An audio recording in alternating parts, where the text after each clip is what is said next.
जतन हो काबर सजा एलो दरबार बड़ा रे जतन हो काबर सजा एलो दरबार अनाथक नाथ हे यो भोलानाथ झट खोलू ने के बाद अनाथक नाथ हे यो भोलानाथ झट खोलू ने के बाद।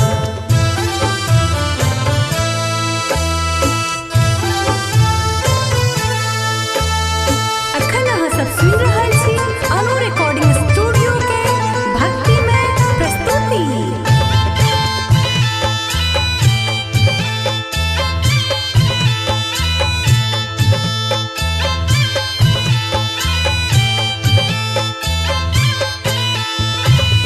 असरा लगा कऽ हम बैठल छी दर्शन ले बाबा यौ बहुते बेकल छी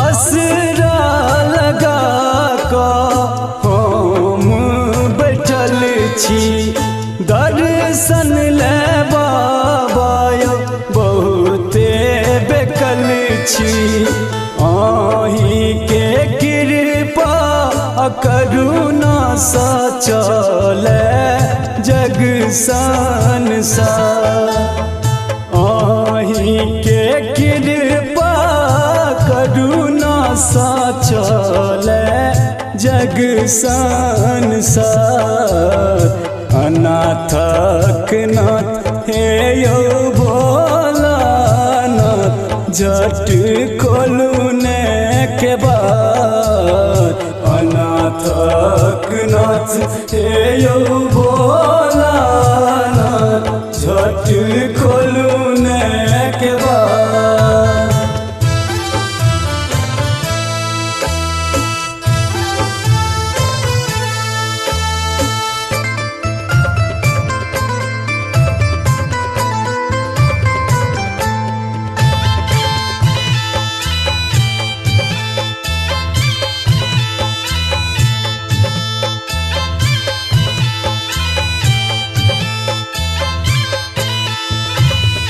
दुख संकट सायो हम घिरल छी माया लोभ में हम उजरल छी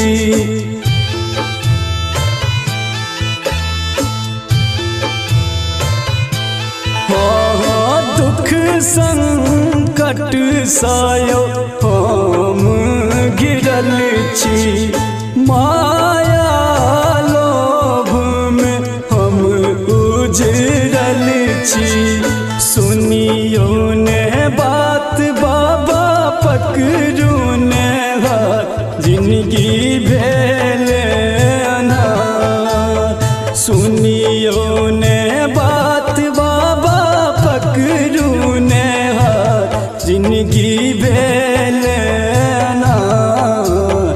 अनाथक नाथ हे यो भोलानाथ झट खोलू ने के बाद अनाथक नाथ हे यो भोलानाथ झट खोलू ने के बाद।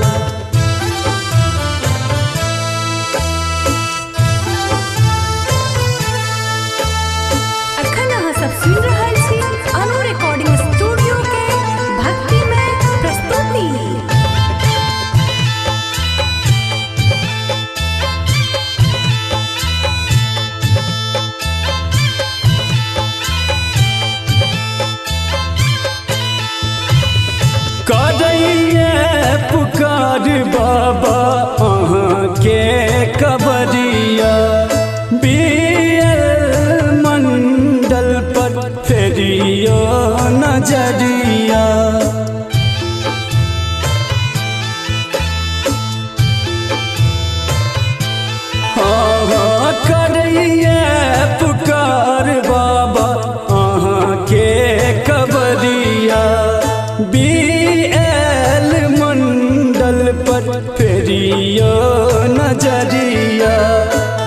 बिना अंजल रामाल का गंगा जल शरण में ठार। बिना अंजल रामाल का गंगा जल शरण में ठार।